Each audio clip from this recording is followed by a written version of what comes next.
They worked their entire lives for their children, but when their health failed, their own family threw them out. Abandoned and forgotten, they went into the mountains to die alone. What this elderly couple built among the rocks shocked everyone. Subscribe to the channel and tell us in the comments which country you're watching from. Rain hammered relentlessly against the cracked windshield of the old pickup as Thomas Blake guided it off the main road and onto the narrow gravel path that led deeper into the mountains. The engine wheezed like a veteran taking its final breaths, each sputter a reminder of how much had already been lost. In the passenger seat, his wife Eleanor sat bundled in a fraying blanket, her fragile figure dwarfed by the oversized oxygen tank beside her. Her pale fingers trembled each time the truck bounced over washed-out patches of road. The tube beneath her nose pulsed with each inhale, a stark tether to life that grew more delicate by the day. Outside, water streamed down the darkened glass in relentless sheets, distorting the world beyond into a blur of ghostly shapes. Just 6 months earlier, they had been surrounded by bustling family dinners, grandchildren's laughter, birthday cakes, and holiday toasts. They had believed, perhaps naively, that raising 3 children through decades of sacrifice would guarantee love in return. Instead, they learned that the price of unconditional giving often left nothing behind. Their home, the one they had built board by board, memory by memory, was gone, taken by foreclosure after medical bills swelled beyond reason. Furniture that once carried echoes of family moments was auctioned off while their children watched with expressions of practical detachment. Eleanor's medication, once carefully managed, became a privilege too expensive. In a nursing home, a place stripped of dignity and devoid of familiarity, was presented as the only sensible option. But Thomas refused. Even weakened as he was by age and the toll of endless labor, something fierce had ignited inside him. He would not abandon his wife to strangers. He would not let her last chapters be written in cold hallways beneath fluorescent lights. When their eldest son offered one final solution, an inheritance left by Thomas's grandfather decades earlier in the form of an old mining claim in the Rockies, he expected desperation would force compliance. Instead, Thomas saw a chance, fragile and improbable, but their own. Now, with nothing left except $894 in a worn envelope, 2 suitcases of hastily packed belongings, canned food for a week, and a heart full of determination, they drove into a future no one considered survivable. As they rounded a sharp incline, the headlights finally illuminated a rusted sign half buried beneath overgrown brush. Gray Mesa Settlement, established 1954. The letters were peeling, barely visible beneath rust and moss. Thomas slowed the truck, his throat tightening at the sight. According to family lore, his grandfather had come here seeking fortune after the war, convinced that the mountain held hidden treasures others were too blind to notice. The stories had always seemed like bedtime fantasies until now, when they became their only hope. Beyond the sign stretched the skeletal remnants of what once might have been a community. Roofs had caved beneath winters long forgotten by time. Wooden beams leaned like broken ribs where houses once stood proud. One building, a collapsed workshop perhaps, lay swallowed by a tangle of blackberry vines. Machinery rusted into the ground, corrupted by decades of neglect. The wind carried a low, hollow whistle through cracked metal and warped rafters, sounding like the ghosts of miners who never left. They reached the cabin, their so-called inheritance. Half the roof sagged beneath the weight of years.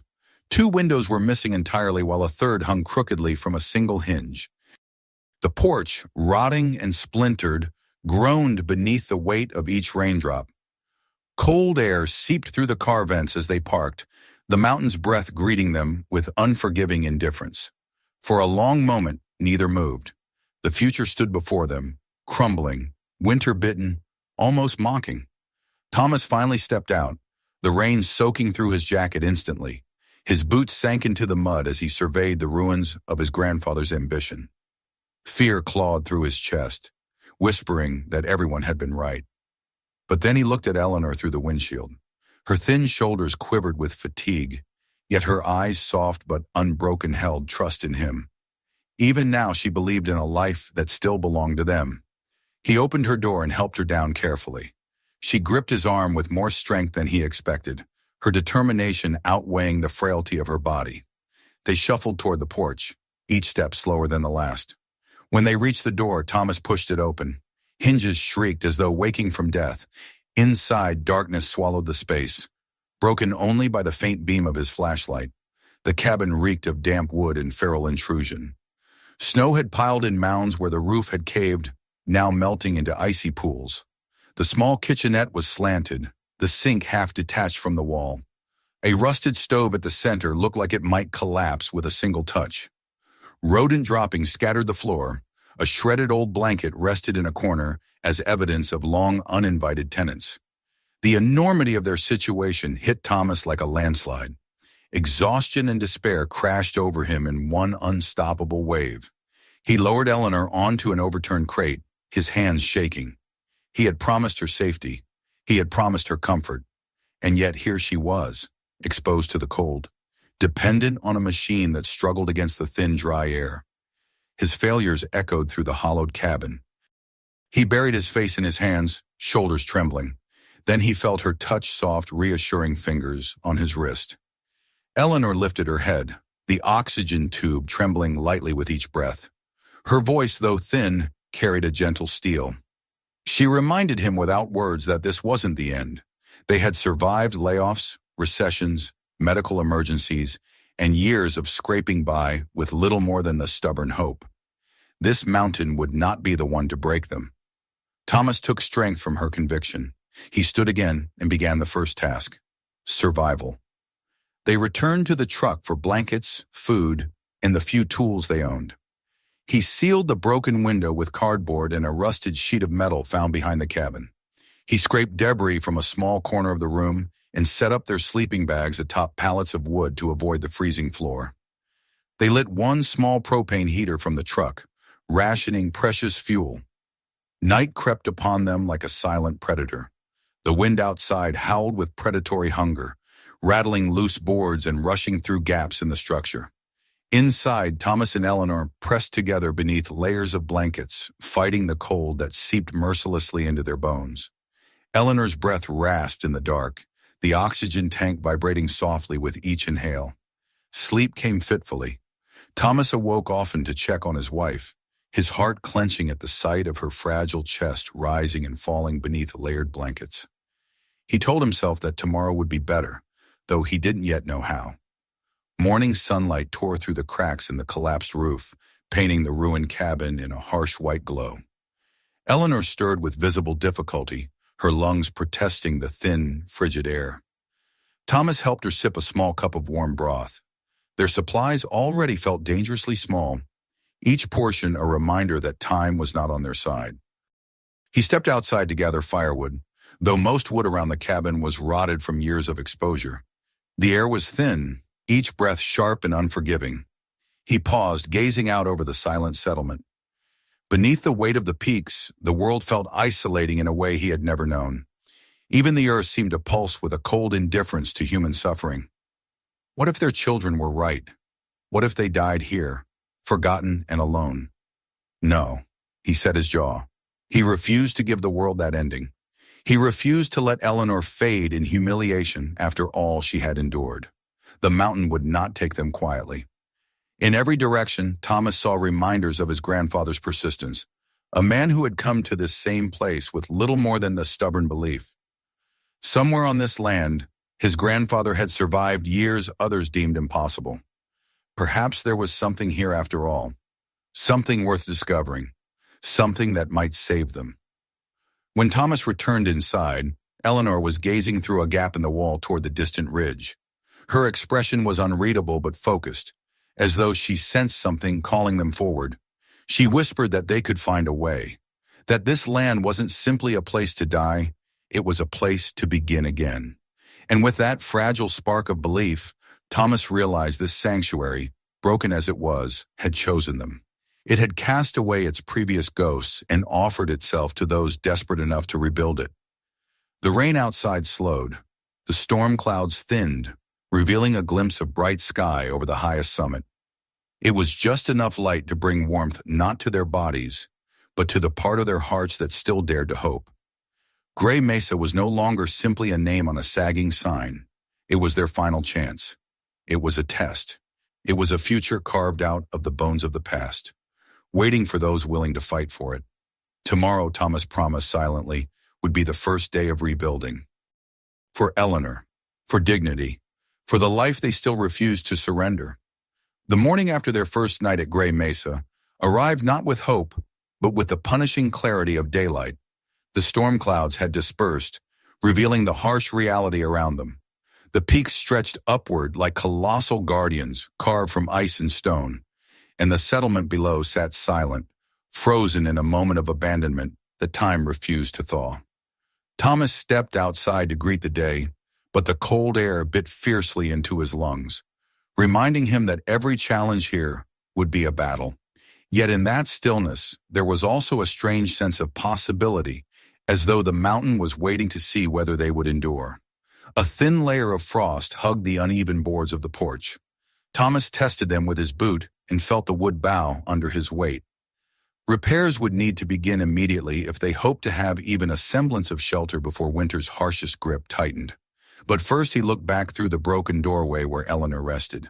She lay propped against a folded blanket, sunlight streaming across her face. She was awake but breathing with visible effort, the oxygen machine rattling as it struggled to supply enough air at this elevation. Her eyes followed Thomas with quiet determination, urging him to keep moving, to refuse despair its foothold. He forced a reassuring smile, promising breakfast soon, though he had no idea what form breakfast might take. Their food was limited to canned goods brought hastily from the valley. Without proper heat, the cans would freeze soon. Firewood was essential, but most wood within reach was either rotted or soaked from the storm. He ventured farther behind the cabin, discovering a half-collapsed woodshed. It held barely enough salvageable lumber for a few days. Still, he gathered what he could, stacking it beside the door.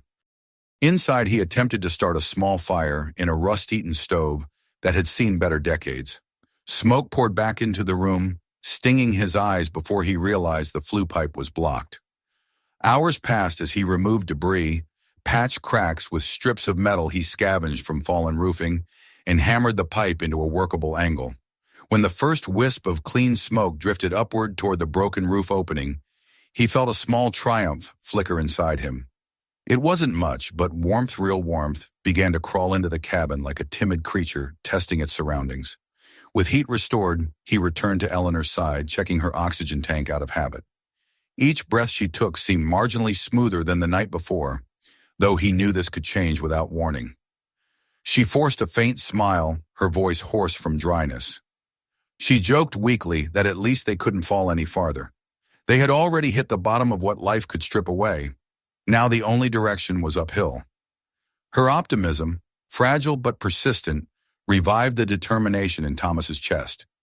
By midday, sunlight danced across the settlement, revealing a beauty hidden beneath ruin. Patches of green moss clung to stone foundations. The mountains cast majestic shadows that stretched like long fingers across the valley floor. The smell of wet pine filled the air. Even the silence felt less hostile, more expectant. Thomas gathered what remained of his energy and began exploring the settlement with purpose.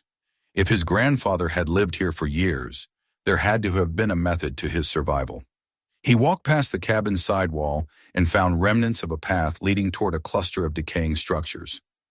One appeared to be an old mining office, its windows broken, papers scattered and faded inside like forgotten confessions. Another building resembled a bunkhouse with rusted bed frames still lined against the interior walls. Most roofs had collapsed, leaving splintered beams jutting into the sky like broken ribs. Nature had reclaimed nearly everything. Near the edge of the settlement, he discovered the entrance to a root cellar, almost buried beneath decades of debris. The wooden door had swollen from countless seasons of rain and snow, but with persistent effort and several lung-burning heaves, Thomas forced it open. Cool, earthy air rose from the dark interior. He descended cautiously, flashlight in hand. The cellar was surprisingly intact, its concrete walls untouched by the decay above. Shelves still held jars sealed tightly with wax, their contents dimly visible through dusty glass. Preserved vegetables, fruits, and what looked like pickled eggs. Firewood was stacked neatly along the back wall. Tools hung from rusted nails, hammers, saws, and coiled lengths of rope. A battered but functional propane heater leaned in one corner with two tanks that rattled slightly when he lifted them, indicating they still held fuel. The sight stopped him cold. Someone had prepared for survival here. Someone who trusted the mountain enough to store its provisions carefully and completely. It was as if the past had left them a lifeline. Thomas whispered quiet thanks to whatever chance or fate had guided him to open that half-hidden door. The weight of fear in his chest eased slightly, not gone, but manageable. Returning to the cabin with new supplies brought light into Eleanor's eyes. They shared a proper meal for the first time in days, simple but nourishing. As the heater warmed the air around them, Eleanor's cheeks gained a slight flush. She sat up longer, breathing easier. For a little while, they reminisced about their old life, not with bitterness, but with gentle fondness. Yet hope remained fragile.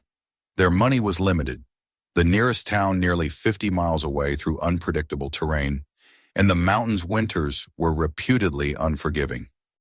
Eleanor's medication supply had already dwindled to less than 2 weeks. They would need help, but Thomas feared asking for it. If their children found out they were alive and building something here, they might return not to reunite, but to take control again, to make decisions that serve practicality over compassion. No, this story would be theirs. Whatever happened next must arise from their own resolve. The next morning, Eleanor seemed stronger. She stood without assistance for the first time since their arrival and stepped cautiously toward the cabin entrance. Fresh air filled her lungs, thin but pure. She scanned the clearing as though seeing it through different eyes. The settlement no longer looked like a graveyard of dreams. It appeared instead as a puzzle that needed solving. Resources lay hidden, waiting for hands willing to uncover them. She told Thomas that her grandmother once said the land always tries to help those who respect it. Maybe, she suggested quietly, the mountain had waited for them for a very long time. Inspired by her belief, Thomas worked with renewed purpose. Each day became a push against exhaustion. He reinforced walls using lumber scavenged from fallen structures. He replaced shattered windows with patch boards and thick plastic tarps salvaged from the mining office. Rain no longer poured inside. Wind no longer howled directly into their living space. He built makeshift gutters to divert melted snow away from the foundation. The cabin slowly transformed from ruin into refuge. Meanwhile, Eleanor studied the geological maps they had found in the mine office. Her father, a teacher long past, had taught her to understand topography and read the secrets buried in landscape lines. She traced markings with trembling fingers, discovering notes scribbled in her grandfather-in-law's firm handwriting. He had marked several springs around the ridge. Some seemed to align with areas of mineral concentration. Perhaps these springs were the reason he had stayed here. Water in the wilderness was life, and mineral springs might offer more than simple hydration. One afternoon, guided by faded ink and mountain instinct, they followed a narrow path carved by years of runoff. Eleanor moved slowly, the uneven terrain a challenge with each cautious step. Thomas remained by her side, shielding her from the sharp wind. The trail wound upward through pines that creaked like ancient sentinels. The scent of sap and stone filled the air. Then they found it, a small pool nestled in a natural hollow, steaming gently despite the cold. The water was impossibly clear, revealing smooth stones beneath its surface. Mist curled into the sky like breath rising from the earth itself. Eleanor knelt, cupping the warm water in her palm, feeling its soothing heat. The minerals clung lightly to her skin, leaving a silken sheen. She closed her eyes, sensing something deeper than warmth, a subtle easing of the ache in her chest, the tightness loosening slightly, her breathing growing smoother. Thomas, startled, asked if she was all right, but Eleanor smiled, truly smiled, for the first time since their lives had fallen apart. She whispered that the spring felt alive, as though it was offering healing. Thomas dipped his own hand and felt the same strange sensation, comfort blooming beneath the skin, an energy that promised renewal. They sat beside the spring for a long while, letting its warmth embrace them. Eleanor's pain lessened. Her color returned. When they finally returned to the cabin before sunset, she walked with steadier steps, her oxygen requirement reduced. That night, Thomas opened his grandfather's journal again, reading sections he had previously dismissed as fanciful. There were accounts of multiple springs, each different in nature. One eased the lungs and heart, another healed wounds and inflamed joints, a third soothed the mind and spirit. His grandfather had written passionately about the spring's power, not as superstition, but as a man convinced healing came from the earth itself. He wrote how the mountain chose who received its gifts. Thomas ran his fingers over the last page, where his grandfather's writing faltered into a shaky scrawl. He had saved these springs for future generations, for family who needed them. Thomas looked toward Eleanor, sleeping peacefully for the first time in weeks.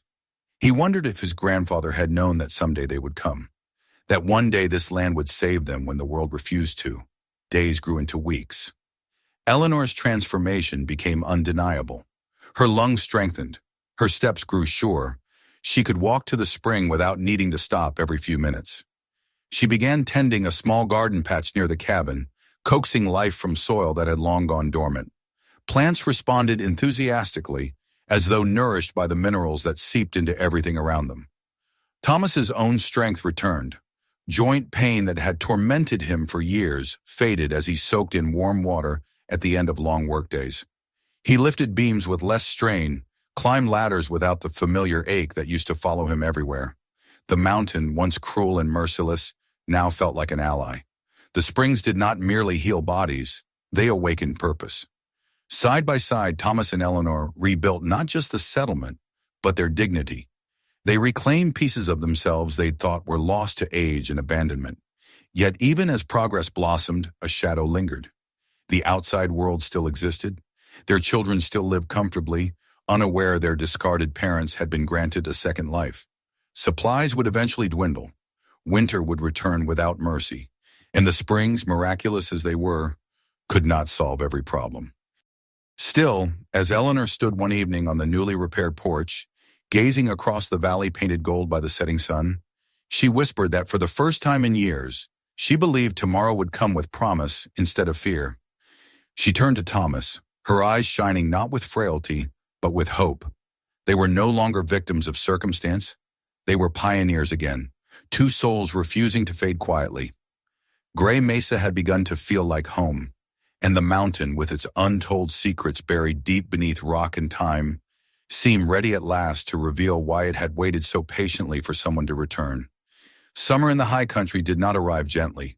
It appeared almost overnight, as if the mountains themselves decided that enough snow had fallen, and now it was time for life to reclaim what winter had taken. One morning, Thomas and Eleanor awoke to find that the snowbanks surrounding the cabin had shrunk dramatically. Streams of melted ice cut through the settlement's pathways, and delicate wildflowers pushed up from the thawing ground in sudden bursts of color. The air felt different, lighter, livelier, filled with the sound of distant rushing water and the flutter of birds returning to familiar nesting grounds. Gray Mesa settlement was changing, and not just in weather. What once seemed a ghost town of collapsed dreams now felt like a place being slowly reborn through their hands and hope alone. Thomas stood in the clearing one morning, looking at the newly repaired porch where Eleanor watered her growing garden. The vegetables took root with vigor unusual for such high altitude. Carrots sprouted thick and sturdy, leafy greens emerged with deep color and lush texture, and herbs flourished with scents so strong they lingered on the air long after she brushed past them. Eleanor believed it was the spring water. She made a habit of carrying a few jars from the warm pool back to the garden, letting the minerals soak into the soil. Thomas teased that even seeds wanted a taste of the healing waters. But they both understood something profound was happening, something his grandfather had hinted at in his journals. The land itself, nourished by natural forces unknown to most, offered a gift too precious for anyone who hadn't walked through suffering to appreciate. With each passing day, Eleanor regained more of the strength that illness had stolen from her. She woke earlier than Thomas sometimes, stepping outside just to breathe in the cool morning air, without the constant rattling of machinery or sterile hospital walls. Her lungs expanded with surprising ease. The tightness that had once defined every breath now only visited her in rare, fleeting moments. Her posture straightened. Her step regained something close to youthful assurance. It was as if the mountain was turning back her clock, erasing years of damage with gentle persistence. Thomas noticed his own body changing as well. The deep ache in his knees that had shadowed every movement gradually subsided. The stiffness that usually flared each morning vanished with daily work and his regular evening soaks in the spring. He felt muscles reawakening beneath his skin, strength rebuilding where weakness had been winning its quiet war. But perhaps the greatest change was not physical. It was emotional. The fear and humiliation that had followed them from their former home, the shame of losing everything, slowly unraveled into something lighter, something that resembled peace. They were no longer living under the crushing weight of expectations they could not meet. They were rebuilding life on their own terms, free from judgment, bureaucracy, and pity. Yet their sanctuary existed in isolation. The nearest town was still hours away across rocky terrain, and the roads remained partly washed out. Their supplies dwindled one can at a time. They made do with what little they had, finding creative ways to stretch resources. They repurposed every scrap of wood, every nail, every usable item discovered among the ruins of the settlement. Nothing was wasted because everything mattered. They had no phone, no internet, no mail, and no family who wished to know how or if they were surviving. Their children who once filled their home with noise and need had vanished from their lives the moment they became inconvenient. Eleanor sometimes wondered if they would ever think about their parents again. But the mountain had its own laws. It taught survival through purpose, and purpose brought pride back into their hearts. One mild afternoon, while repairing the old mining workshop's roof with salvaged metal, Thomas noticed a figure moving in the distance near the tree line. His heart lurched painfully at the thought that a bear or mountain lion approached. Instinctively, he grabbed the nearest tool, a hammer, and prepared to defend Eleanor. But the figure emerged slowly, leaning heavily on a walking stick. Not a predator, another human. The stranger was an older man with gray hair sticking damply to his forehead beneath a weathered cap. His face was tight with pain. His steps labored as though each one cost him dearly. Thomas rushed toward him, calling out cautiously. The man introduced himself with a strained voice as Harold Jensen, a hunter from a small town down the mountain. His truck had broken down several miles back, and he feared collapsing on the trail if he continued alone. He had seen smoke rising from the settlement, a sign that someone lived here again, and followed it like a beacon. Once brought into the warmth of the cabin, Harold sank onto a chair and admitted openly that his hip felt like it was made of broken glass. He had endured years of chronic pain, surgeries, injections, doctors. Nothing had helped for long. He rubbed the joint, grimacing with each movement. Eleanor and Thomas exchanged a brief knowing glance before gently offering him tea brewed with herbs from the mountainside. Then Eleanor suggested something more daring. She told him about the springs, not everything, but enough, a place where the warmth soothed the body, where healing wasn't just possible, but tangible. Harold, desperate and out of options, allowed himself to be guided along the narrow path to the closest pool. Steam rose into the air as he lowered himself into its crystalline depths. At first, he merely closed his eyes and sighed with relief, but after 15 minutes passed, he blinked in astonishment and lifted his leg more freely than he had in years. The pain, once sharp and constant, softened into something bearable, almost forgotten. When he returned to the cabin walking noticeably straighter, Eleanor could barely contain a hopeful smile. The cycle that had begun with their own healing extended outward now, touching others who needed help. And without even planning it, Thomas and Eleanor became guardians not just of each other, but of a resource that held meaning far beyond personal salvation. Harold offered everything he could in gratitude: money, help, connections, but the Blakes refused compensation. What the Springs gave, they believed, should never be bought. Still, the hunter insisted on returning, both for continued treatment and to contribute to their survival. A week later, he brought firewood stacked high in the back of a borrowed truck. The next time, he brought fresh produce and tools in exchange for more time in the healing water. Word spread, as good news often did in isolated towns where hope was scarce. Slowly, people arrived, cautious, respectful, grateful. Some came hobbling on crutches. Others arrived with heavy breathing or stiff joints or hands curled from years of pain. They never came in crowds. The journey up the mountain was too difficult for casual visits. But those who came came because they needed something modern medicine could not offer. Thomas and Eleanor welcomed each arrival with kindness, providing access to the springs and asking only that visitors take care of the land in return. They kept no records beyond a simple log of who came and what relief they found, a growing testimony to the spring's remarkable qualities. And then came someone who saw more than healing in this hidden place. Her name was Dr. May Henderson, a local physician and scientist who had heard whispers of miraculous recoveries happening somewhere in the high ridge. When she stepped out of her truck and entered the settlement, her eyes didn't widen at the sight of dilapidated structures or failings of infrastructure. Instead, she studied Thomas and Eleanor with reverence, as though she recognized the rare courage in their survival. She asked intelligent questions about the springs, the water source, the geological maps, the rate of improvements among visitors. At the spring's edge, she knelt to test the water. Her hands lingered beneath the surface, and she closed her eyes as though feeling something more than temperature. She admitted quietly that she had long suffered inflammation in her hands, an occupational curse for those whose life was built upon precision. She slipped her fingers deeper into the warmth and watched with astonishment as swelling visibly receded within minutes. Unlike Harold, she did not respond with frantic gratitude. Instead, she breathed slowly, thoughtfully, and said that the world would want to know, that science would demand answers, that investors, corporations, institutions would descend with ambition like vultures. And Thomas felt the first stirring of fear since arriving on this mountain. Eleanor placed a gentle hand on his arm, calming him before panic could bloom. She looked at Dr. Henderson with steady confidence and spoke not a warning, but a truth. This place was alive, and it would protect itself. No one had found it before, not because it was hidden, but because only those who truly needed it ever came. The doctor nodded. She understood. She promised discretion and returned often, helping them organize the springs into distinct treatment areas based on notes from Thomas's grandfather's journals and her own observations. She insisted they document everything, not to profit, but to preserve. The springs weren't a discovery, they were a legacy. With her guidance, the settlement transformed further. Walkways became safer.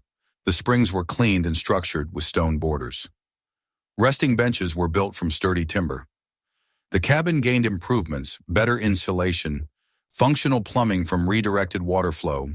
Solar panels found in the abandoned mining supplies brought back to life with new wiring. Visitors who had once been strangers began helping as well. The settlement expanded into a living system of cooperation, everyone adding what they could, growing stronger together. Thomas sometimes found himself overwhelmed by the contrast. Just weeks earlier, they had arrived broken and hopeless. Now at twilight, he stood with Eleanor beside the warm spring as the sun dipped behind crimson-tinted peaks, and he realized that life had given them not just another chance, but an entirely new purpose. They were no longer surviving. They were protecting, healing, and rebuilding something sacred. But mountains have long memories. They keep secrets beneath their stone and speak their truths in storms. And as the first cold winds of autumn began to brush the pines once more, Thomas stood beneath the darkening sky and felt a tightening in his chest. Not fear, but instinct. Someone someday would try to take this place from them. Someone who didn't come with humility or gratitude. Someone who would see the springs not as gifts, but as assets. And when that happened, the peace they had found would face its greatest test. But tonight, as the stars emerged above the ridge and Eleanor rested peacefully beside him, Thomas allowed himself the rare luxury of contentment. The mountain had chosen them, the healing waters had embraced them, and for the first time in a long time, the future felt worth fighting for. Autumn descended upon Gray Mesa with a gentleness that seemed almost reverent, as though the mountain understood what the Blakes had built and wished to protect their fragile peace. Leaves along the rocky slopes turned brilliant hues of amber and crimson, flickering like embers when the wind stirred through the branches. The spring steamed more visibly in the cooling air, ribbons of mist curling upward into a sky of deepening blue.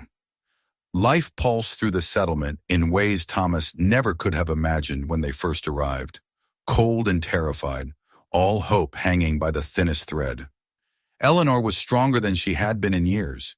She rose each morning before the sun, walking with sure-footed grace to check on the garden she had coaxed from barren ground. Her cheeks carried color again. The deep lines carved by illness softened.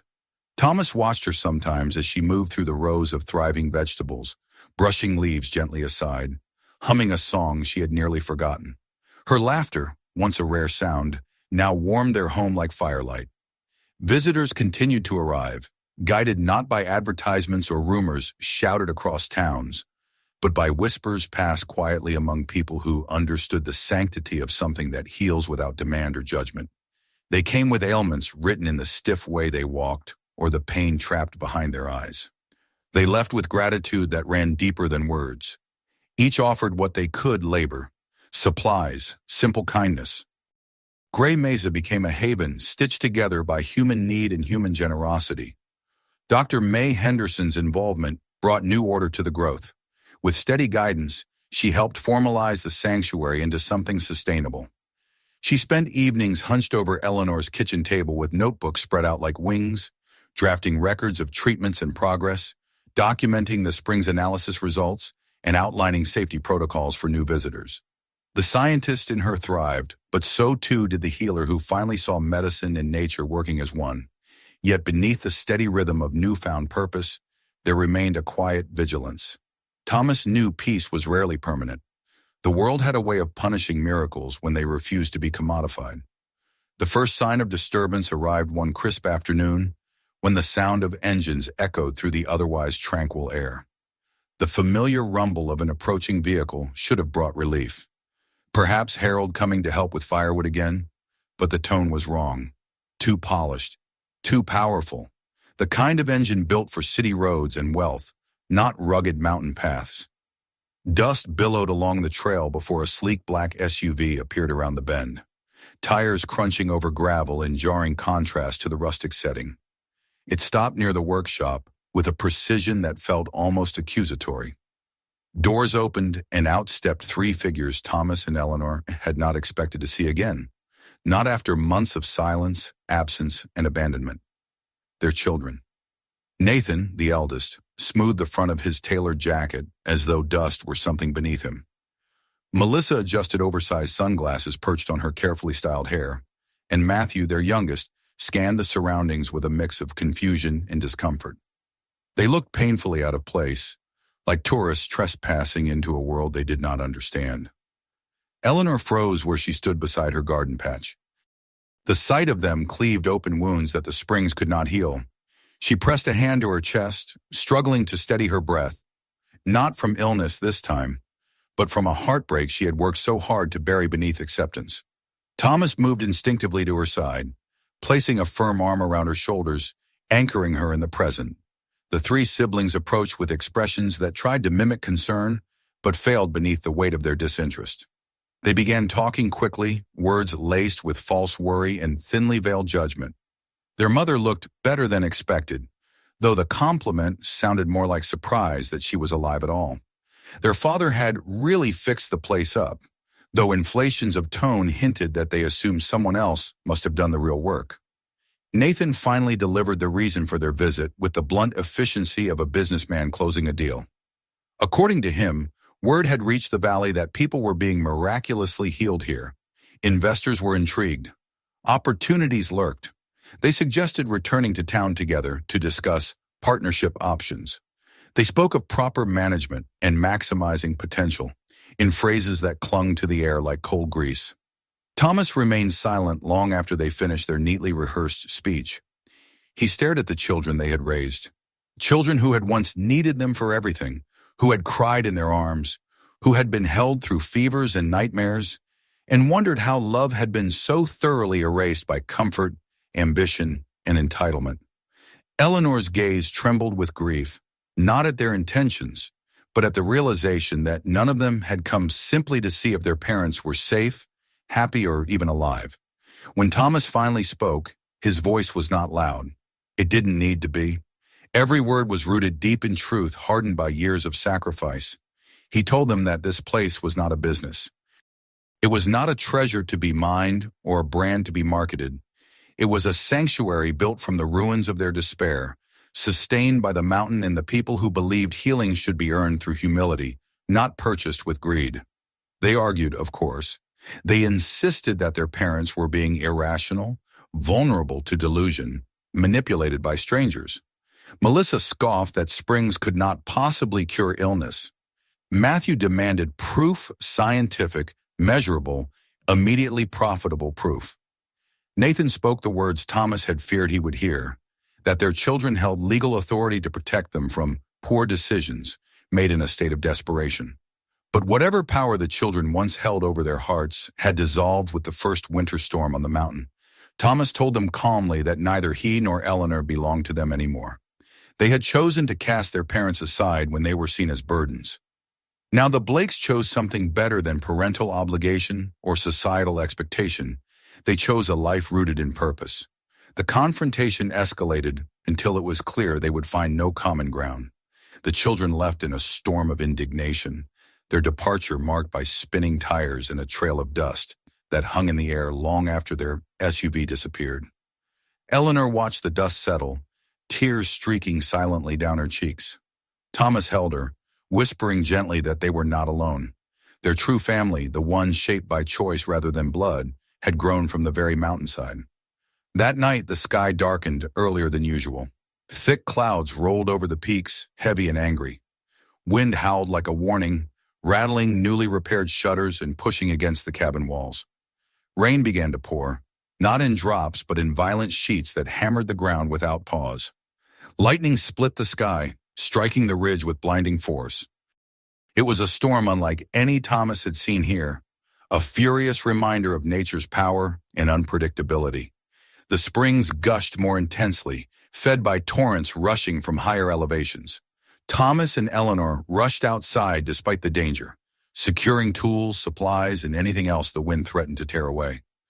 Dr. Henderson arrived just in time to help, her truck skidding slightly as she parked. Together, they fought the elements, tying down structures and reinforcing runoff channels to prevent flooding. Hours dragged on beneath the relentless storm, exhaustion biting at their strength. Thunder boomed like cannon fire. Mud slashed through paths they had carefully carved. Trees bowed and snapped beneath the wind's savage force. Water threatened to swallow the newly rebuilt workshop entirely. In one terrifying moment, Eleanor slipped on the slick ground. Thomas lunged to catch her just before she twisted her ankle. She gasped for breath, not from the familiar strain of illness, but from the shock of how close she had come to disaster. The storm was attacking their sanctuary, ripping at every piece of progress they had earned. And then, as violently as it came, the storm ceased. Silence swept in like a blanket thrown over chaos. The air remained thick and humid, but the sky cleared to reveal stars shimmering through ragged clouds. The settlement dripped and glistened beneath moonlight, battered but standing. The springs continued to flow, their mists illuminated like ghosts dancing above the water. Thomas and Eleanor returned inside, drenched and weary. They collapsed together near the fire, shivering from both adrenaline and the cold that settled in once the storm's fury passed. Dr. Henderson inspected Eleanor closely, relieved to find her stable. The night stretched long, yet Thomas did not sleep. He sat awake beside his wife, studying the quiet rise and fall of her chest, listening to the faint crackle of firewood in the stove. His exhaustion battled with vigilance, his mind replaying the children's arrival, their greed, their disbelief. A realization settled heavily in his core. The world would not leave them alone forever. The miracle of Gray Mesa would not remain a secret. People with power, real power, would come, not out of need but hunger.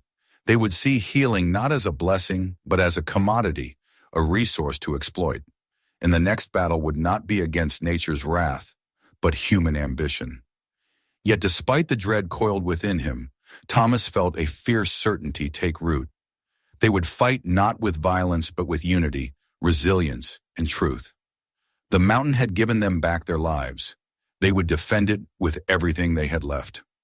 As dawn's first light crept over the battered settlement, Eleanor stirred and reached for his hand. Her smile was tired but unwavering. There was still work to do. There were still people to help. There was still a future worth building. Thomas kissed her forehead gently and whispered a promise he intended to keep for the rest of his days. No one will ever take Gray Mesa from us. And somewhere deep within the mountain, where the springs whispered their ancient secrets to the earth, it felt as though the land itself answered that promise in return. If this story moved you, make sure to subscribe so you don't miss what happens next. Share this video with someone who still believes in miracles, and tell us in the comments where you're watching from.